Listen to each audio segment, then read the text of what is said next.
I'm going to show you the back stitch. So it's going to look similar to my running stitch, but every one is going to be filled in, so it should look like a complete line. This is a much stronger stitch.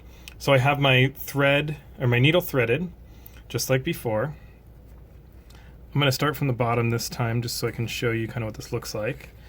So I'm going to come up, and then I'm going to go one stitch within, then underneath, get ready to come up for my next one like this. So it looks just like the running stitch so far. I've got one stitch underneath and one stitch above.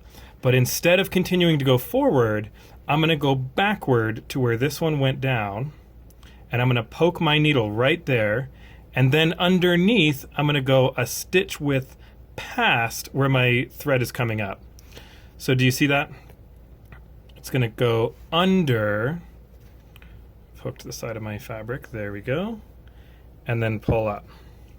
So now it's like a solid line.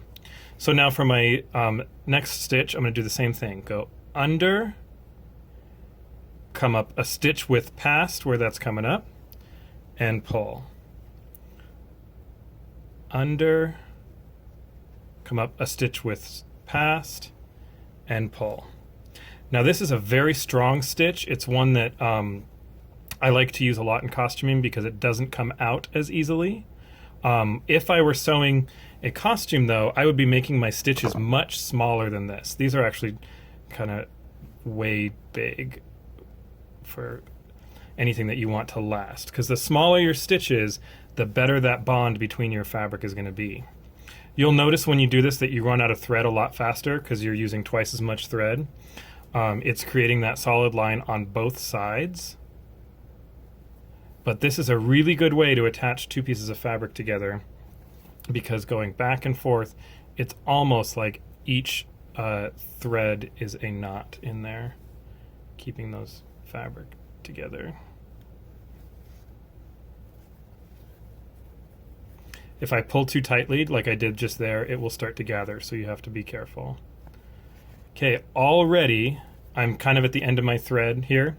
So I'm going to do my last stitch, come up right where this one was, just to finish that off, and now I'm going to do the same knot that I did before, just a little tick in the fabric like that. Make sure you leave yourself enough to do this knot. I've left myself just enough so that I can still pass through here, but you don't want to sew to the end of your thread and then not be able to do that. So there, I'll make a second knot in there just to make sure that it holds. And then at this point, since I didn't make it all the way down my line, I'm going to have to rethread my needle and keep going. But there you can see what the back stitch looks like. And if I flip this over, you'll see that it is a solid line on the back as well. So here's my running stitch and my back stitch. Okay, I just threaded my needle again, just so I can finish this for you. And I'm going to make my stitches a little bit smaller, because these stitches are pretty big. So I'm going to go about half that distance. So under and up.